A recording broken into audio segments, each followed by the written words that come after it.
Fruits ఈరోజు మనము గోధుమ రవ్వతో నైవేద్యం చేసుకోబోతున్నాం. రేపు రథసప్తమి కదా అండి, జనవరి 25. అందుకు సూర్యునికి ఇష్టమైన లాప్సీ అంటారు. దీన్ని మహారాష్ట్ర సైడ్ అందరు లాప్సీ అంటారు. మనం గోధుమ రవ్వ పెసరపప్పు వేసి నైవేద్యం చేసుకోబోతున్నాము బెల్లంతో.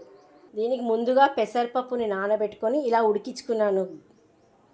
తర్వాత ఒక ఇత్తడి గిన్నె తీసుకొని దీనికి ఇలా బొట్టు పెట్టుకోవాలి. గంధం వేసుకొని బొట్టు పెట్టుకోవాలి. ఈ నైవేద్యాన్ని నీళ్లు టచ్ చేయకుండా పాలలోనే చేయాలి గైస్.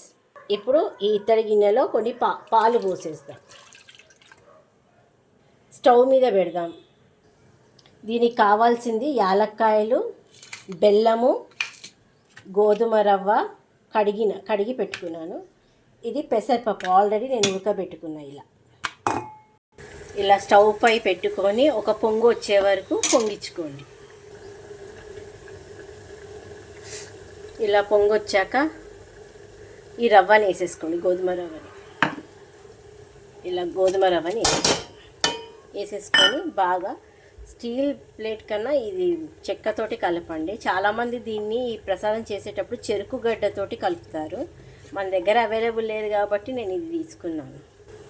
నీళ్ళు అస్సలు యాడ్ చేయొద్దండి, ఓన్లీ పాలతోటే చేయాలి. మధ్యలో కలుపుతూ ఉండండి, అడగంటకి పోకుండా. గోధుమ రవ్వ బాగా ఉడికేదాకా చూసుకోండి. అందులోనే కొద్దిగా యాలక్కాయలు నేనైతే తోలుతోటి వేసేస్తున్నానండి, ఫ్లేవర్ బాగుంటుందని. పెసరపప్పు ఇలా ఉడకబెట్టుకొని వేసుకోవడం వల్ల టేస్ట్ వస్తుంది. ఒకవేళ పెసరపప్పు వద్దు అనుకుంటే మీరు స్కిప్ చేసేయచ్చు. నాకైతే పెసరపప్పు చాలా ఇష్టం అండి, అందుకే కొద్దిగా యాడ్ చేశాను నైవేద్యానికి. పెసరపప్పులో ప్రోటీన్ బాగుంటుంది, అందుకని వేస్తున్నాను. నాకు చాలా ఇష్టం పెసరపప్పు. ఇప్పుడు ఈ గోధుమ రవ్వ మిశ్రమం దగ్గర పడింది. అందులో ఈ మనం ఉడికించుకున్న పెసరపప్పు వేసేయాలి. ఇలా వేసుకొని ఒక 2 నిమిషాలు బాగా ఉడికేటట్టు పెట్టుకో. ఇందులోనే కొద్దిగా మనం కట్ చేసి పెట్టుకున్న బెల్లం, చక్కెర కూడా వేసుకోవచ్చు, మీ ఆప్షన్ అది. చూడండి డ్యూడ్స్, దీంట్లో కొద్దిగా నెయ్యి వేసుకుంటాం. మీకు కావాలంటే డ్రై ఫ్రూట్స్ కూడా వేసుకోవచ్చు. నేనైతే ఏం వేయట్లేను, డైరెక్ట్గా అలానే నైవేద్యం పెట్టేద్దామని. చిక్కుడు ఆకులలో నైవేద్యం పెడతారు ఎవరైతే రథసప్తమి చేసుకుంటున్నారో వాళ్ళకి. కాకపోతే మనం క్యాజువల్గా కూడా చేసుకొని తినొచ్చు. ఇది చాలా హెల్దీ ఫుడ్. ఇది ఎలా ఉందో చూడండి. ఇది ఇందులో కన్వర్ట్ చేశాను. ఇది కూడా మీరు ట్రై చేసి ఎలా ఉందో కామెంట్స్లో పాస్ చేయండి. కొద్దిగా నెయ్యి పైనుంచి.